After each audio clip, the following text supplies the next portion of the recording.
বাংলার আবাস যোজনার জন্য আপনাদের বাড়ি বাড়ি এসে সার্ভে হয়তো করে গেছে, কিন্তু আপনাদের বাড়িতে সার্ভে করে গেলেই কি আপনাদের নাম লিস্টে উঠবে বা আপনারা টাকা পাবেন? এর তো কোনো মানে নেই।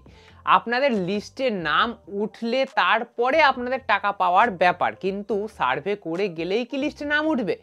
না, এরকম কোনো বাধ্যবাধকতা নেই যে সার্ভে করে গেলেই আপনাদের লিস্টে নাম উঠবে। কিছু ক্রাইটেরিয়া রয়েছে, সেই ক্রাইটেরিয়াগুলো সরকার খতিয়ে দেখবে, তারপরে আপনাদের লিস্টে নাম ওঠার কথা চিন্তা ভাবনা করবে, তারপরে আপনাদের লিস্টে নাম উঠবে, তারপরে টাকা পাওয়ার ব্যাপার। তো একটা লম্বা প্রসেস রয়েছে টাকা পাওয়ার, এত তাড়াতাড়ি কিন্তু আপনারা টাকা পাবেন না। আজকের এই ভিডিওতে আপনাদের আমি ডিটেলসে বলবো যে যাদের যাদের বাড়ি সার্ভে করে গেছে তাদের কি কি ব্যাপারগুলো যদি আপনারা মানেন তাহলে আপনারা বাড়ি পাওয়ার যোগ্য হবেন। তো সমস্ত কিছু ডিটেলসে আপনাদের বলবো, তাই মনোযোগ সহকারে ভিডিওটা দেখতে থাকুন। সবার প্রথমেই বলি যে আমি আপনাদেরকে নিয়ে একটা হোয়াটসঅ্যাপ গ্রুপ তৈরি করেছি, যেটা হচ্ছে আমাদের একটি পরিবার। আপনি যদি চান একজন পরিবারের সদস্য হতে, তাহলে এই ভিডিও ডেসক্রিপশন বক্সে লিঙ্ক দেওয়া রয়েছে গ্রুপের, সেখান থেকে আপনারা ডাইরেক্ট গ্রুপে জয়েন হতে পারেন। গ্রুপে জয়েন হলে আপনারা সব লেটেস্ট খবর সবার আগে পাবেন, যেমন চাকরির খবর, সরকারি প্রকল্পের খবর, ট্রেন্ডিং কোনো খবর, সমস্ত কিছু সবার আগে পাবেন। তাই অবশ্যই গ্রুপে জয়েন হয়ে থাকুন আপনাদের সুবিধার জন্য। নমস্কার বন্ধুরা, আমি মিলন আপনাদের সাথে রয়েছি, আর আজকের এই ভিডিওতে আপনাদের জানাতে চলেছি যে আবাস যোজনা সার্ভে হলেই কি টাকা পাওয়া যাবে জানবো। তার আগে বলি যে আমি বর্তমানে সোয়েট শার্ট পরে চলে এসেছি, হয়তো আপনাদের একটু অস্বস্তিকর লাগতে পারে, কিন্তু আমার বেশ কয়েকদিন ধরেই অতিরিক্ত ঠান্ডা লেগেছিল, সেই জন্যই আমি এটা প্রোটেকশন হিসেবে ব্যবহার করছি। আপনারা হয়তো দেখতেই পাচ্ছেন যে আমি 3-4 দিন ধরে ভিডিও ছাড়িনি আমার এই চ্যানেলে, তো একটু লেট হচ্ছিল, সেই জন্যই যে শরীরটা একটু খারাপ ছিল। তো যাই হোক, এটা হয়তো আপনাদের একটু অস্বস্তির কারণ হতে পারে, কিন্তু এটা মানিয়ে নেবেন। আবাস যোজনায় যারা সার্ভে করতে আসছে তারা সার্ভে করেই আপনাদের লিস্টে নাম তুলে দেবে বা লিস্ট থেকে নাম বাতিল করে দেবে, এরকম তাদের কোনো এখতিয়ার নেই, মানে তাদের কাছে কোনো অধিকার নেই। তারা জাস্ট সার্ভে করে যাবে। তাদের যেটুকু কাজ, যে কীরকম বাড়ি, তার বাড়িতে কোনো সরকারি কর্মচারী রয়েছে কিনা, তার বাড়ির অবস্থা কেমন, সমস্ত কিছু তারা ডিটেলসে চেক করে যাবে, ব্যাস তাদের কাজ এইটুকুই। এরপরে তারা যে সার্ভে করে যাচ্ছে প্রত্যেক বাড়ির একটা ডেটা সিট তৈরি হচ্ছে। এই ডেটা সিট ধরে সরকারি কর্মচারীরা ভেরিফিকেশন করবে যে আদেও সেই পরিবার এই বাংলার বাড়ি পাওয়ার যোগ্য কিনা বা তাদের দরকার আছে কিনা, তারপরেই আপনাদের লিস্টে নামটা উঠবে, নচেত নয়। এখানে বলা হচ্ছে যদি পাকা বাড়ি থাকে তাহলে কিন্তু আপনাদের লিস্টে নাম উঠবে না। এবারে আপনাদের প্রশ্ন হতে পারে যে পাকা বাড়ি বলতে কিরকম? যদি আমার দেওয়াল পাকা হয়ে থাকে, ছাদ পাকা নয়, ছাদ অ্যাজবেস্টারের, টিনের বা টালির, তাহলে কি আমি টাকা পাওয়ার যোগ্য? হ্যাঁ, আপনি টাকা পেতে পারেন। আপনার বাড়ি যদি পুরোপুরি পাকা না হয় তাহলে আপনি টাকা পাওয়ার যোগ্য। আপনার যদি ছাদ না থাকে, যদি ছাদে কোনো ঢালাই ছাদ আর কি যদি না থাকে, যদি অ্যাজবেস্টার, টালি, টিন এই সমস্ত কিছু থাকে, তাহলে আপনি টাকা পাওয়ার যোগ্য।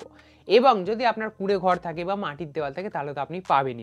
যদি আপনাদের বাড়িতে কোনো 3 চাকা গাড়ি, অর্থাৎ টোটো, ভ্যান এই সমস্ত কিছু, আর 4 চাকা কোনো গাড়ি যদি থেকে থাকে, তাহলে আপনারা এই প্রকল্পের আওতায় আসতে পারবেন না, আপনারা বাড়ি পাবেন না। যদি আপনাদের কাঁচা বাড়ি হয় তবুও কিন্তু পাবেন না, যদি আপনাদের বিলাসবহুল এই সমস্ত গাড়ি থাকে তাহলে।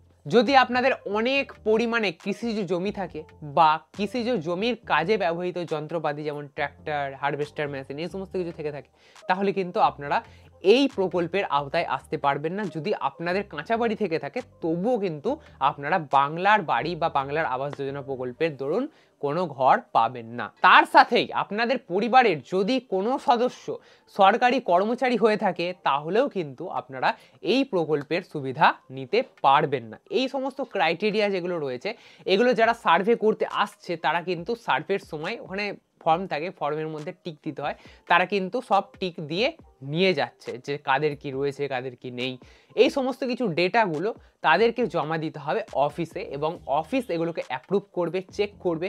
সব কিছু করার পর, অ্যাপ্রুভ করার পর আপনাদের নামটা লিস্টে উঠবে। তার মানে সার্ভে করে গেল বলেই আপনাদের নাম লিস্টে উঠে যাবে এর কোনো মানে নেই, আপনাদের নাম বাতিলও হতে পারে। 21 থেকে 30 অক্টোবর পর্যন্ত বাড়ি বাড়ি সার্ভে হয়ে গেছে প্রথম দফায়। দ্বিতীয় দফায় আবারও সার্ভে হয়েছে, আমরা জানি বর্তমানে আবারও সার্ভে চলছে।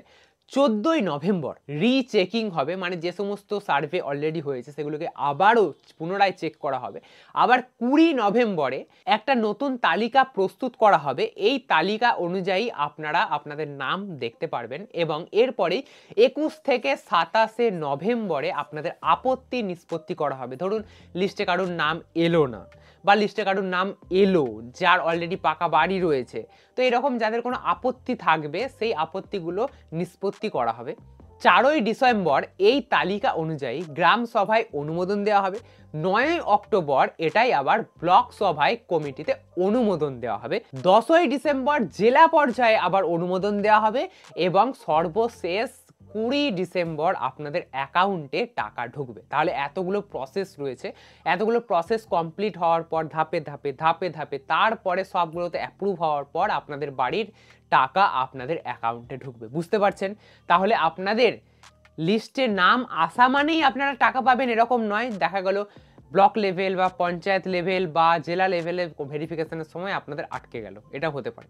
আবার সার্ভে করে গেছে মানেই আপনাদের তালিকায় নাম উঠবে, এটাও কিন্তু নয়। যখন সার্ভে করে যাওয়ার পর সেই ডেটা শিটগুলো ভালোভাবে তারা দেখবে, তখন যদি কোনো কিছু দেখতে পায় যে এই পরিবার পাওয়ার যোগ্য নয়, তাহলে কিন্তু আপনাদের নামটা সেখান থেকে কেটে বাদ দেওয়া হবে।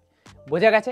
মানে সার্ভে করে গেছে মানেই তালিকাতে নাম উঠবে এরকম কোনো বাধ্যবাধকতা নেই। আবার তালিকাতে নাম আছে বলেই আপনাদের টাকা ঢুকবে এরকমও কোনো বাধ্যবাধকতা নেই, কারণ অনেকগুলো প্রসেস রয়েছে। যদি আপনারা অ্যাকচুয়ালি টাকা পাওয়ার যোগ্য হন, আপনাদের অবস্থা যদি এতটাই ক্রিটিক্যাল থাকে যে আপনাদের একটা বাড়ি পাওয়ার আপনি যোগ্য, যদি সব ক্রাইটেরিয়া আপনি মানেন সরকারের, তাহলে আপনি অবশ্যই টাকা পাবেন, আপনাদের চিন্তা করার কোনো দরকার নেই।